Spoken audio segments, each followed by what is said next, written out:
Welcome everybody to the final panel of today's summit. Today we have the pleasure to be able to discuss the topic of going from idea to action. And I must say that when I learned that I was moderating the youth session of this weekend summit, and particularly when I saw the names of those that I would be on the panel with today, I couldn't help but think, Jenny, you have the most important panel in all of the summit. There have been many incredible panels and speakers over the course of the weekend, brilliant minds who we've learned from. But as an educator myself and someone who sees that the change of the world lays in the hands of the youth, the excitement in presenting this panel to you is hard for me to contain. I believe that the experiences of this group will not only make an impression to the youth that are here, but for those who are older, even if slightly, because I know that I too have much to learn from this group. With us today, we have Elif, Leyal, Uğraş, Mehmet, Hasan, Yacı, and Sümeyye, Sena, Polat. And these three individuals are some of the brightest youth that I have ever met. They come representing not only the fields of medicine, law, and activism, they represent humanity and what can be done when we believe in the power of our actions and the strength of our perseverance. They are examples of those who have been able to transform ideas into action. Elif Leyal Uğraş studies medicine at Bezm-i Âlem Vakıf University, and she has traveled around the globe participating in medical projects. She was the only Turkish presenter, as well as the youngest, at the International Symposium of the UNESCO Chair on Science, Diplomacy, and Scientific Heritage. She has won awards for her research on cross-stress resistance. She has organized international medical conferences right here in Istanbul, as well as presented at conferences around the globe. And she's only just getting started. Mehmet Hasan Yacı graduated from Galatasaray University in the Faculty of Law, where he was awarded both the Turkish Presidential Scholarship of Success, as well as the Köksal Bayraktar Scholarship. He has traveled globally to broaden his experience and knowledge of human rights. He is currently Turkey's Y20 head delegate, and he works as a legal trainee at Kabine Law Office, where he focuses on international law and human rights arbitration. And our third panelist is Sümeyye Sena Polat, whom many of you may have recognized as she recently took part in the Global Freedom Flotilla and was one of those who was illegally detained and imprisoned by Israel. But her activism began much earlier than that, and she serves on the board of the Women and Democracy Association, Kadem, and actively engages in many projects focused on women's rights. Her work addresses issues such as Islamophobia in European countries, and she has also documented the stories of the last surviving witnesses of the Nakba, worked in Gaza and the West Bank, and has conducted investigations into the situation of Palestinian prisoners.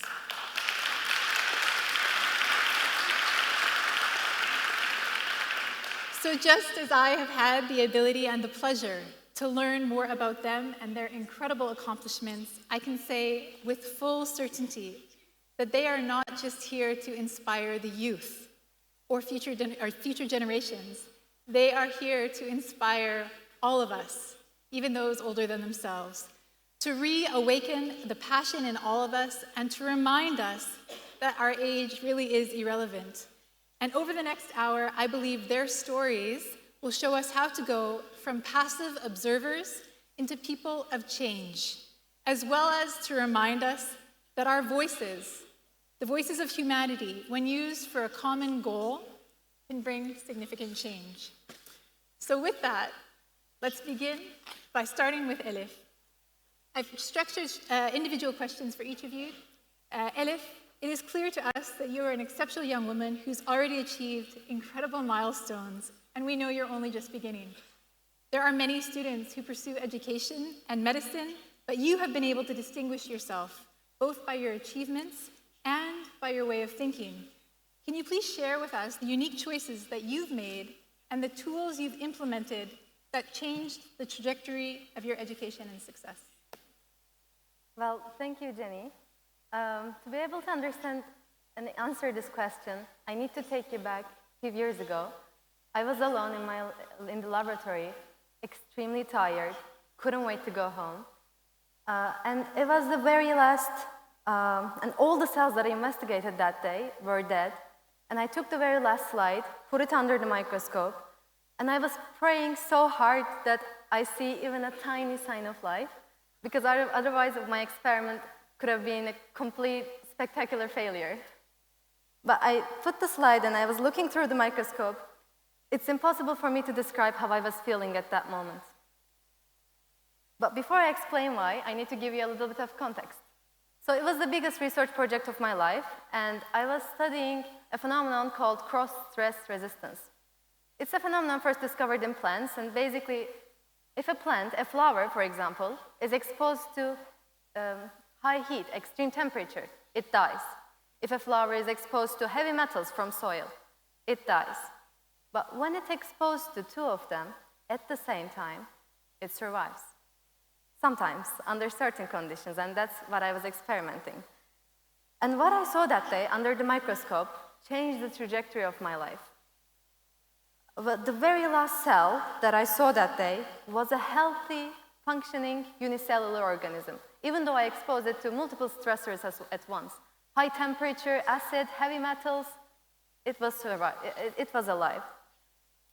I expected to die, but we learned that when a cell faces physiological stress, which is the disruption of its homeostasis, so its internal balance is destroyed, the organism actually develops resistance. And I find this concept mind-blowing because I observed it with my own eyes, and it eventually became a life philosophy for me, even though it was a physiological, biological lesson. And I learned that we do not need to be protected from every stress in this life, but instead, we need to expose to it and develop the resistance to adapt it and survive what comes next.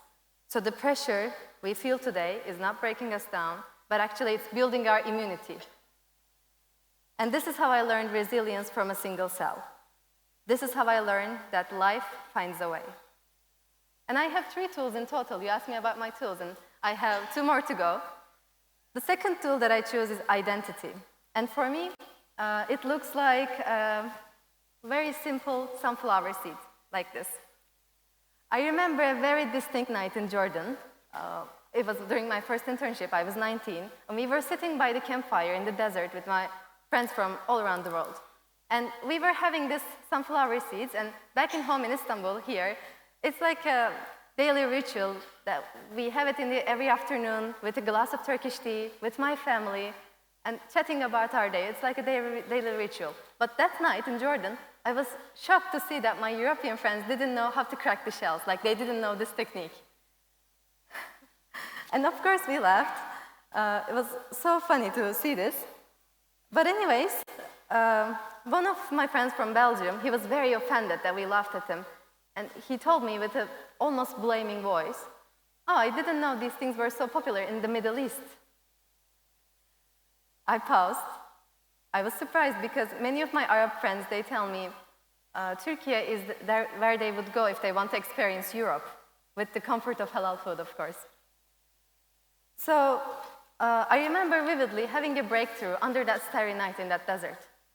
I remember realizing that I was the West to the East, and for the East, I was the West. And I remember asking, where do I really belong in this world? And after a painful thought process, this is what I learned. No textbook can tell you where you belong. No teacher can teach you who you are. And you have to discover it yourself. So how do we know? How do we answer those questions? Well, for me, this happened last summer in Indonesia.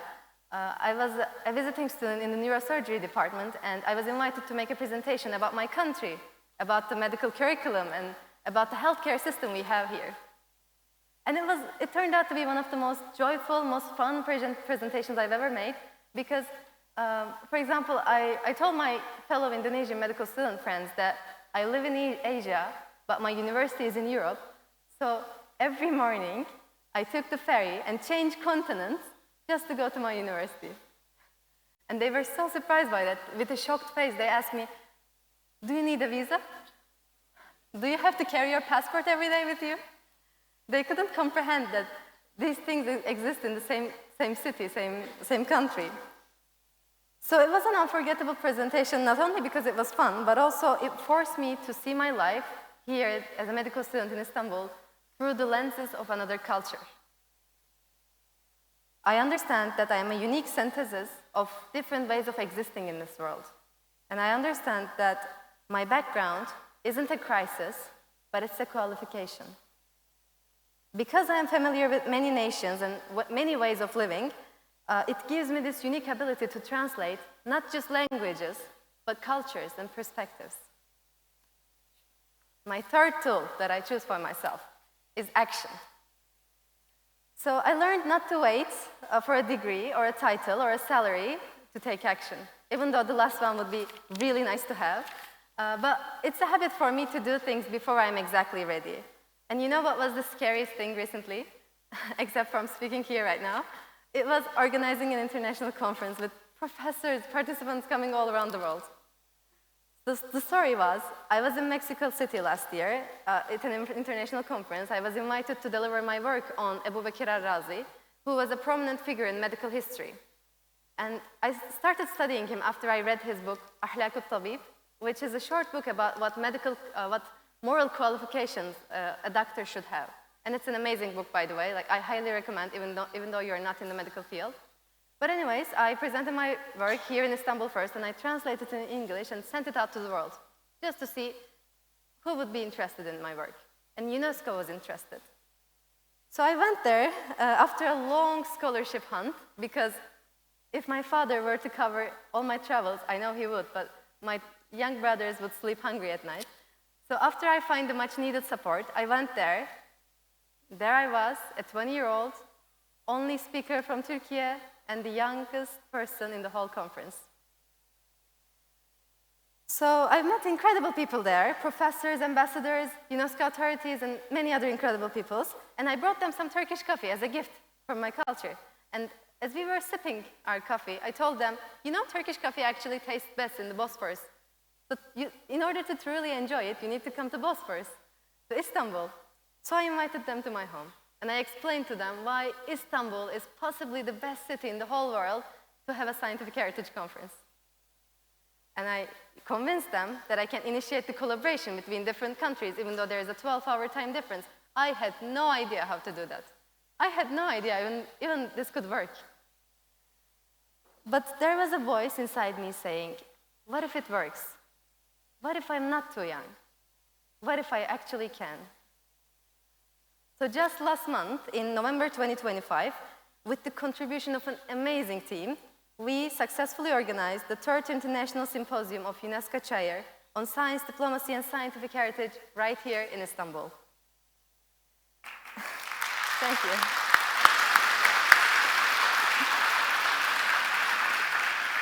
And the conference was really something big. It was in 4 different languages: English, Spanish, Arabic, Turkish, and participants from 4 different continents and several different countries gathered together to discuss the shared scientific heritage of Muslim world and Latin America, a scientific heritage that we didn't even know exists. This all happened because a student had a dream. All of this happened because a 20-year-old asked herself, what if I can? Thank you.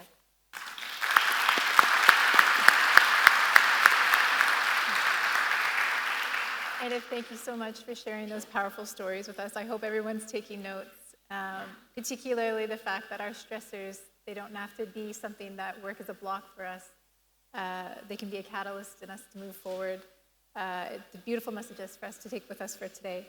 Hasan, we'd like to continue with you. Hasan, you have achieved success really at every stage of your educational career. You've used your voice not only to represent your student body, but now as you represent Turkey, as the Y20 delegate, and of course, as a human rights lawyer. What special approach in these environments have helped you achieve such success and become such a prominent voice in these spaces? Thank you for the question. So we are at the youth panel today, and I would like to answer this question with something that we all are interested in: games. I love playing games, especially villagers and vampires and villagers. You know that, right? In Turkish, vampir köyde. Those who know the vampires and villagers, can you raise your hand, please? Esma, you know that. Please raise your hand. I know that you do. Oh, dear. Not too much. Okay. So the the vampires and the villagers is a game that you play with your friends. As you can imagine from the name, there are vampires, villagers, and the third role, the healers. At night, vampires try to kill the villagers. And during the day, villagers try to find who the vampire is. And at the same time, healer tries to protect the villager from the vampire. I believe this game is very similar to the real life. The society, the village, is facing some vampires, the problems, you name it, poverty, racism, Islamophobia, and so on. And here, generally, the society regards the youth as the healer. It attributes the role of healer to the youth. I accept this perception, but at the same time, I believe that this acceptance lacks a crucial point, which is we cannot go without, if we're playing this game, we are not playing it by ourselves. We need villagers' help, wise decisions during the day. And what I mean is, the youth needs wisdom and the knowledge of the previous generations. How to do that? So at this point, I think education steps in. Education, in my opinion, is this art of transforming a person into a healer. Before elaborating further on this issue, I would like to make a distinction between the education and training, because I think most of the people confuse the two. Training provides us the necessary skill set to do something. It teaches us how to do something. AI train us as well. But education is more than that. Education tells us why to use that tool that we learned from the training. Education tells us for what we should use that training, and also with which principles, with which moral values we should use that training. So today's theme is from idea to action. And when I see this theme, I think I see a roadmap here. It's a very clear one. So the first step is the idea, and the last step is the action. But I believe there are two steps on this way. One is faith, and the second one is the execution. And I think this answers your question. Faith and execution. And I would like to elaborate on these two points a bit more as well. So today, I think the faith is in a role where education heals. Faith of the youth is that knowing your voice matters, just like here. And I would like to thank Maru Foundation for making us know that our voice matters here by inviting us as the youth. And also, faith is knowing that the change is possible. But at the same time, even the faith requires education because it connects the youth to a history, to a community, and to something, to a purpose larger than themselves. In other words, education connects us to our roots. In my life, I always valued the importance of the roots as well. It's always important to know what the others that came before you experienced and what values guided them. And it's only through by having strong connection with our roots that we can face with the hardships. Because the roots provides us the moral direction to go. Nowadays, I see that some people from the previous generations, from the older generations, relatively, think that letting youth alone, just like that, and not providing them the values, the experiences before that they acquired from the past will bring the change. I completely disagree with this idea. And as a young person, I think youth doesn't want that as well. We don't want to discover United States of America once again. It has already been discovered.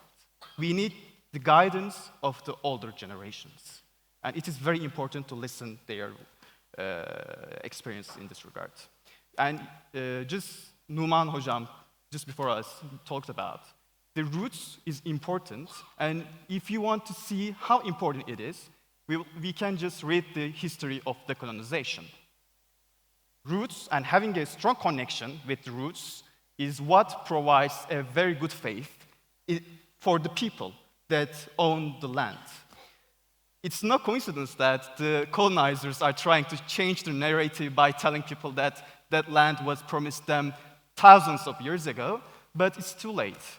The real owner of the lands have their roots there, and this root has expanded their reach all around the world. So, the first step in this journey, as I mentioned, was the faith. The faith in the youth, faith in the community, and faith that the change is possible. As for the next step, I believe the next step is the execution. Execution is what gives the faith the concrete form itself. So faith becomes concrete through execution, but at this point, youth need experience by themselves. So yes, we are getting some values from our roots, but we need to be able to try and fail and learn. And this is why we need the experience to execute the ideas or faith. And at this point, I believe voluntary work, volunteering experiences can help the youth learn how to execute a plan that they have. And also, it will help us shape the values that we gather from the past. In other words, it will give our own tune to the melody of today's song. And it also requires discipline. My last point is execution requires discipline as well. Real execution happens during ordinary days, when enthusiasm is low and the real responsibility remains. We need to go on, even though we don't see the visible outcomes of our performances. So I can answer your question like this.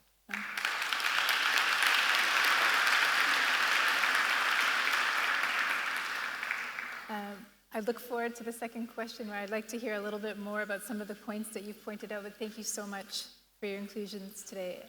Sena, your turn. The world, over the last 2 years, has watched a genocide being live streamed on television, on social media platforms. And I'm sure that we all had this sense of feeling of what can I do and how can I help? But you not only had that feeling, you took action. Yeah. You transformed those ideas into action. You ran towards a solution or being part of it. Could you please share with all of us today, and particularly the youth, how can we be those people of action? And what's the mechanism that gave you that strength that you found? Actually, the topic is amazing, so I wrote an article about it, but it's not so boring. And also, I will use the word of decolonize instead of the healing. Decolonize the world through education. I think they are equal, so I would like to use the decolonize instead of healing. So I will read my article. Heidegger once said in an interview with Der Spiegel that when humans first went to the moon and saw the Earth from space, he was shocked and also terrified. He felt that the humanity had become deterrestrialized. His impression of technological progress was this: we are everywhere and can see everything, yet we are also nowhere because we are no longer grounded where we stand. For him, this was frightening, an experience of rootlessness, even a critic of early globalization. But what if Heidegger were a young person in 2025 experiencing social media, artificial intelligence, and algorithmic manipulation? I take my phone, open Instagram or TikTok. Physically, I'm in Istanbul, but mentally, I'm in Bali drinking a smoothie made of exotic fruits at a meditation workshop. Or I'm dreaming of a honeymoon in Paris, a selfie in New York, makeup hacks from an influencer in Dubai. I want everything I see, videos and photos that disconnect me from my own reality. We start desiring things to do not belong to us. We began to feel that our identity belongs elsewhere. Until recently, young people mostly saw the fancy side of globalization. They were almost hypnotized, believing the world was only what they saw on their screens. This changed when the brave journalists and the cameramen of Gaza risked their lives and showed us the non-fancy side of globalization. Shattered bodies, starving babies. With Gaza, the world entered a process of decolonization. Until then, most massacres all around the world had been presented to us as civil wars. But this time, for more than 2 years, every single day, we witnessed innocent civilians being killed by what the world calls the most moral army and the only democracy in the region in Middle East. We saw how international institutions remained silent, how they played the three monkeys. There are nearly 200 countries in the world, yet 5 permanent members of the UN Security Council, US, China, Russia, the UK, and France, hold the world hostage. For example, the United States has vetoed more than 45 resolutions against Israel, an unprecedented number. The Zionist regime, which is violent, criminal, and illegitimate, has always been protected by other imperial powers. Colonial powers depend on each other. The fall of one threatens the others, which is why they hold on to Israel so tightly. This means that even if 193 UN member states agree on something, a single no from one of these 5 powers can block all action and prevent any global response to Israel. Because of this veto system, they decide who gets bombed, who receives aid, which wars are ignored, and what is or isn't called genocide. We learned that imperial interests hidden behind diplomatic language shape real lives.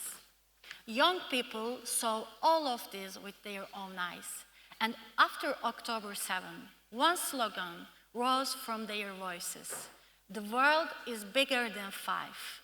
Their demands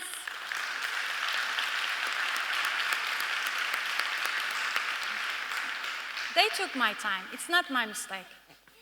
Their demands were simple: a fair and equal life for everyone, East, West, North, and South, and a universal right to justice and dignity against dehumanization. The awakening triggered by Gaza also made the injustice in Sudan, Congo, East Turkestan, and other oppressed regions more visible.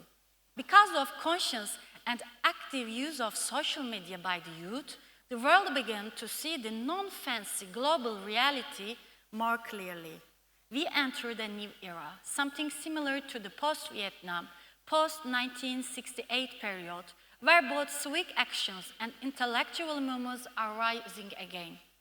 Let us first talk about the youth in the West. Ordinarily, many people in the US could not even locate Israel or Palestine on a map. Yet suddenly, students from leading universities, Columbia, Harvard, and others, began protesting against Zionism and white supremacy. This movement quickly spread to European universities as well. Since the legacy of colonialism shaped both Western and non-Western societies, decolonization must involve everyone. We saw this clearly. Another example is the Christmas dinner culture in Western families. These gatherings usually bring together 3 generations: father, son, and grandson. And often, older generations speak freely and openly with racist language. Before attending these gatherings, many young people now read articles from anti-racist pedagogy and psychology platforms, even seeking counseling just to manage the racist behavior they will face at home. Their goal is to decolonize their soul, to transform psychological frameworks that misrepresent non-Western societies, and to build a culturally sensitive psychology. Because these young people also suffer from the colonial mentality, imposed by older generations and reinforced by Western media. They too are victims. So, decolonizing Western Europe does not mean erasing their identity or changing who they are. Decolonization does not destroy a culture. It reveals invisible privileges and strengthens critical consciousness. In broader terms, yes, Western education, history, and knowledge systems still carry colonial traces. Western youth must recognize that their education is Western-centric and learn to question it. So, decolonization is a mental, cultural, and epistemic process. This transformation is still not widespread, partly because of official colonial education systems remain strong. Many young people, however, began educating themselves, reading alternative sources, joining new communities. In this process, diaspora communities in the West played a major role. They stood with anti-racist Western youth, offered psychological support, and helped deconstruct the colonial narratives taught in schools. I'm a member of the Sumut Filetilla, which is often presented as a Western-led movement. But we should not forget, around 60% of Sumut participants were ethnically from the global South. Middle East, Turkey, North Africa, and the South Asia. I'm sorry, my second language is French, so I couldn't pronounce. So, when it comes to the youth of the global South, young people in the global South are victims of both the capitalist world and traditional social structures. Since capitalism did not originate in our lands, it appeared to us as something to admire and imitate. This created obsession, brand addiction, consumerism, the need to buy the newest of everything, patterns I see in the global South far more than in Western countries. Our youth is being numbed. They also carry the trauma of colonization and the pain of not having equal access to opportunities. Africa, for example, has the world's youngest population, yet African youth still lack access to global opportunities. Moreover, traditional family structures often prevent them from developing self-confidence the way Western youth can. In many global South families, respect is demanded from children, but rarely given to them. Families also need to self-reflect. We must start recognizing children as individuals. We must let go of the mindset of my child is mine. Otherwise, our youth loses its survival instincts because they think someone will always protect them. In this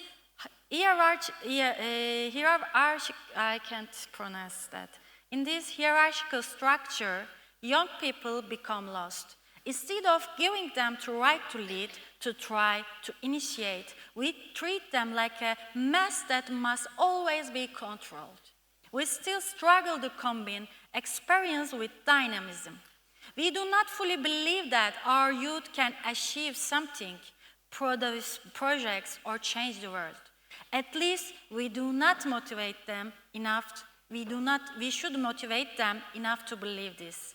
Global South youth shows great hope, but the world is entering a difficult era where tyrants show their cruelty openly.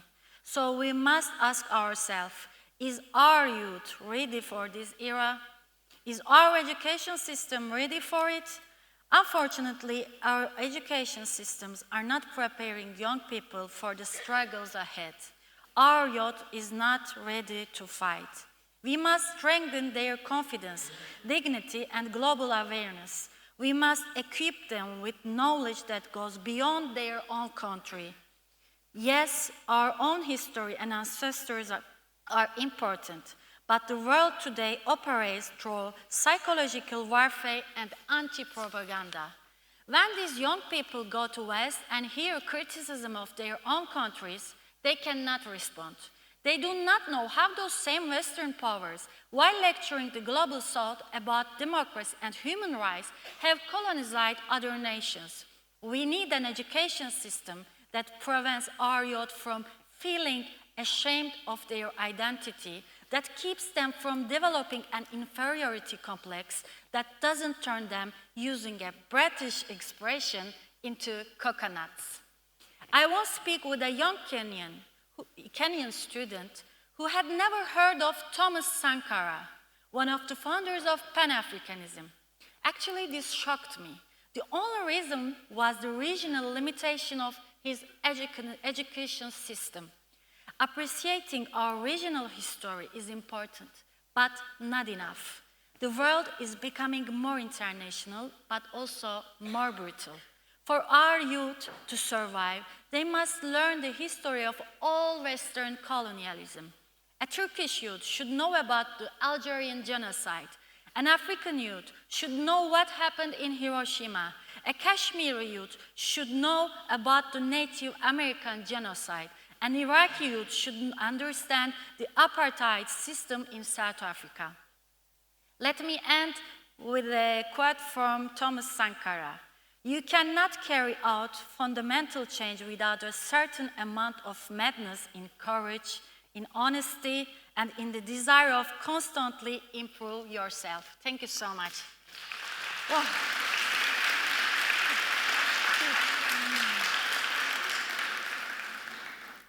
Thank you so much, Sena.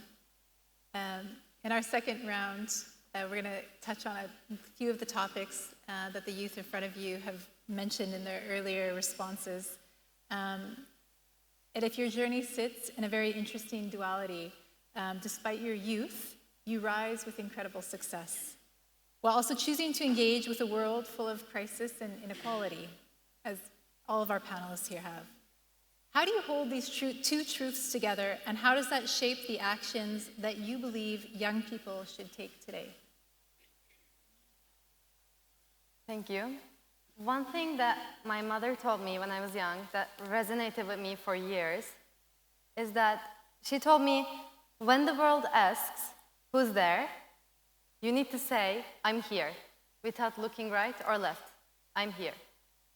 And when I grew up, I actually learned that this notion does not actually belong to my mother, but it belongs to a poet, Necip Fazıl. And, but to truly understand what he meant by this, I had to go all the way to the beautiful city of Hatay.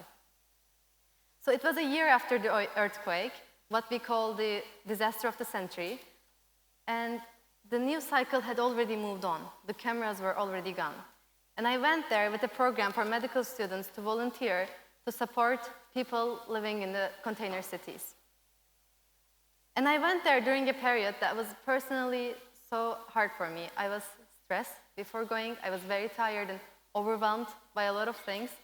And it was almost a heavy spirit, a heavy weight on my spirit. And you would recognize this feeling if you're following the news every day. It's like, it is the exhaustion of witnessing too much pain, but feeling too helpless to do anything about it, to stop it. So once I arrived in Hatay, they placed me in a psychosocial support group because I was far from a skilled clinician. I had just started medical school like 4 months ago when I went there, so I couldn't work in the clinic, of course. So they put me in a tent where I can play with children. So I spent my days playing with children from morning to night, just so that their parents could go to work, or attend therapy, or simply have a quiet moment for themselves to breathe. But honestly, it was terrifying. It was terrifying because, for example, we were painting with the children, and they would draw collapsed buildings, or they would be scared. Even a tiny pen just drops on the floor, and they would be scared. And I couldn't even ask simple questions like, what does your father do for work? Or how many siblings do you have? Because chances are, I would remind them of someone they loved and lost.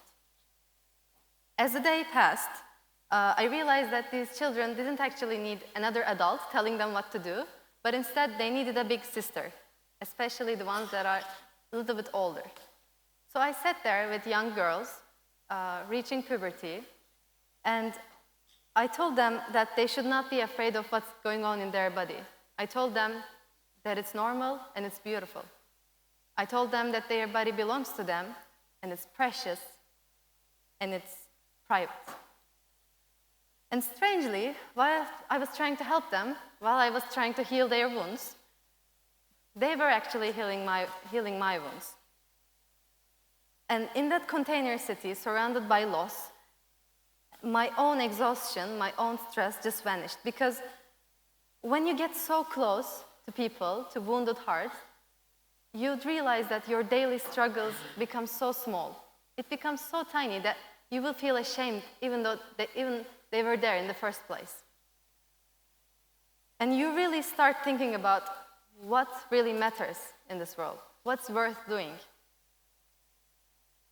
And 2 days before I was set to leave, I learned something terrifying. The coordinator of the program told me there were no volunteers after me and my friend. There were no volunteers to come after us. So after we left, the program was about to be stopped. And it means that the blood flow of the circulation would stop. And we call this ischemia in medicine. It means that when blood flow stops in any part of the body, the tissue dies. And with a friend there, we took our phones and we started filming the raw reality of what does it mean to live in a container city. The raw reality of empty playgrounds and the raw reality of people trying to survive at cold nights with small containers. And we made a short documentary about our experience as volunteers there, and we had only 2 days. And after the video was done, we sent it to every WhatsApp group that we could, every medical faculty's WhatsApp group in Turkey, and we asked them, who is there? And we got a lot of replies. A lot of medical students from all around Turkey, they said, I'm here, we are coming. And it was an immediate response, and we restored the blood flow. So I know from personal experience that it's really hard to make sense of this world. It's really hard to make sense of this world where a 6-year-old girl, when we hear a 6-year-old girl screaming, begging, as for her last words, to be saved, and then killed with 355 bullets. It's really hard to make sense of this world where we see a 3-year-old boy, his dead body is on the shore, on the seaside, where he should be playing. And it's really hard to make sense of this world when children ask, Mommy, are they going to kill me with small bullets or with big bullets?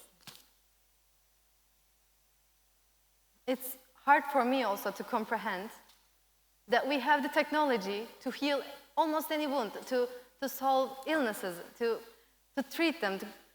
We have this technology, and we have the technology to send a package anywhere around the world in 24 hours or less, yet still we witness entire populations getting destroyed by the famine. So it's really hard to make sense of this world, and it's so easy to feel small. It's so easy to feel too young. It's so easy to feel too tired to make a difference. But I do believe that there will be a difference if you say, I'm here. Thank you.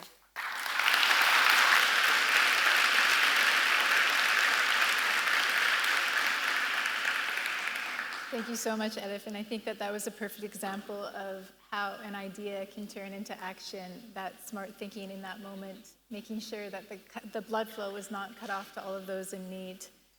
Hasan, I'd like to continue with you. In your first part of your presentation, you spoke specifically about I'd like to talk about mentorship specifically. I too am a strong believer in the importance of mentorship, but also reverse mentorship. And I feel like today, being here with you guys, I have the opportunity to experience that reverse mentorship, to learn from you. But you did speak to the importance of having mentors and those who came before you. And I wonder if you could share a little bit more, perhaps specifically, about those who in the past who have gone before you, that you have inherited their values, or specific individuals from previous generations that you'd like to share those values with us, mentors for you. Thank you for the question. I would like to answer this question by giving an example of what we've been through this year's Y20 Summit. But before that, I would like to provide you a background of what Y20 Summit is. So I think everyone knows the G20 summit, right? And the Y20 is the official engagement group of G20 summit.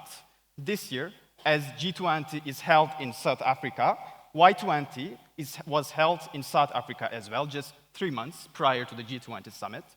And so basically, what youth does at the Y20 summit is going there, representing their countries, and writing all together a communique, a final paper, that would be delivered to the presidents during the G20 summit. So I went there with the Turkish delegation, with my friends, with other friends, and during the negotiations, everything was fine. We are at the youth summit, it's fun, it's good, but at the end of the day, everyone has their own priorities, right? Then, at one point, although it was a youth summit, geostrategic and geopolitical issues were involved. And this caused a difference between the delegations, apart from us. So basically, some delegations withdrew from the negotiations, and some stopped talking to others, and what to do right now. And at this point, I've seen that people coming to Turkey and asking to be the mediator. And I found myself being engaged to discussions between other delegations, 3 in the morning, and trying to mediate between them so that we would have a final communique to be delivered. And after all, I realized that this confidence, this belief in us, was something that we inherited from the Turkish institutions, like Turkish Maarif Foundation, or from those who guide the Turkish Foreign Ministry, that we have the confidence and we have the motivation to serve the humanity. And after all, what happened? The thing was resolved with our mediation. And in this regard, I believe the youth is ready. The youth is ready to stand up and fight for what they believe is true. All we need is time, and it will come.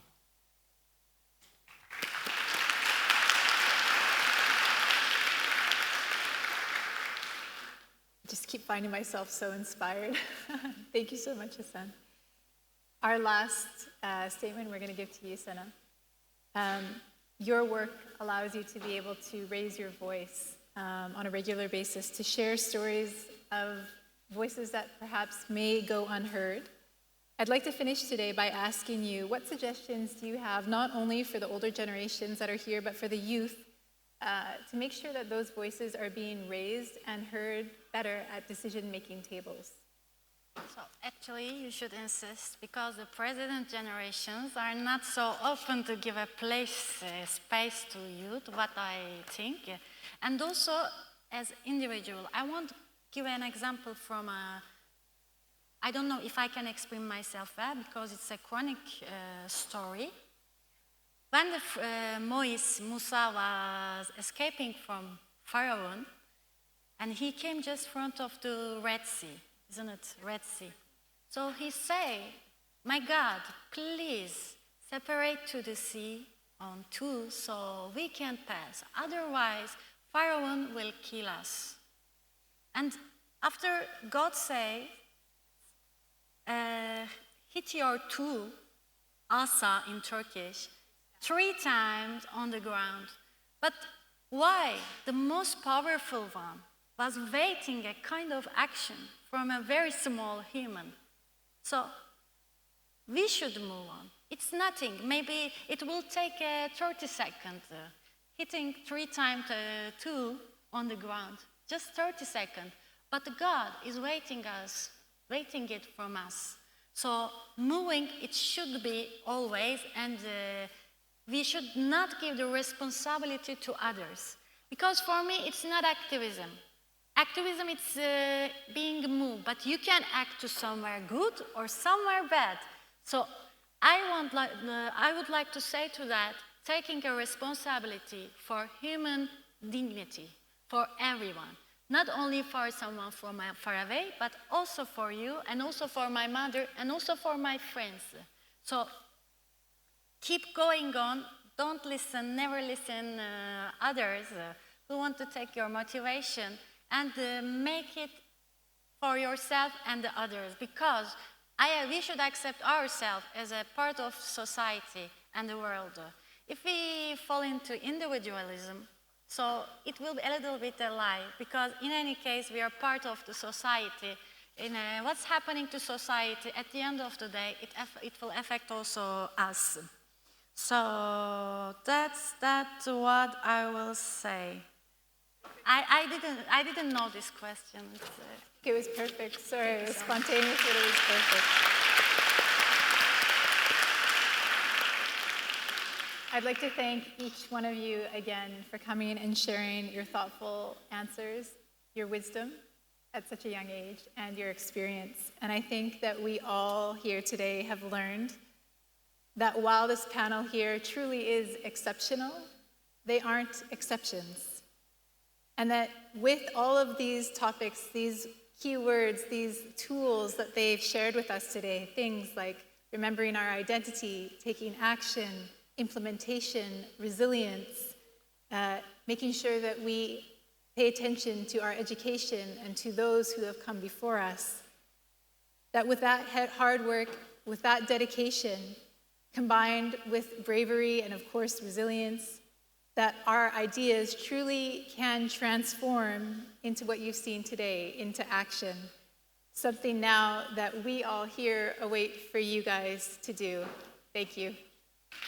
And thank you.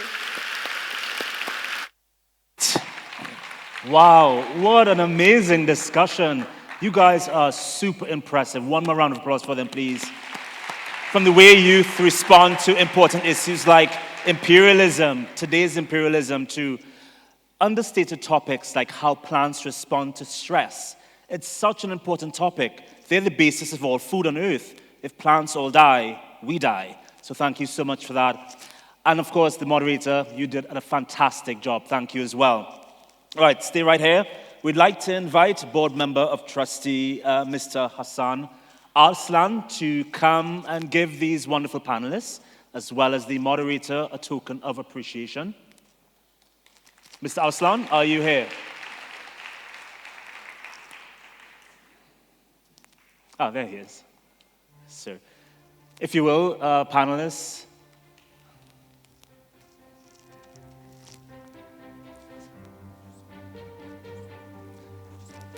Oh, sure. Oh, not a problem.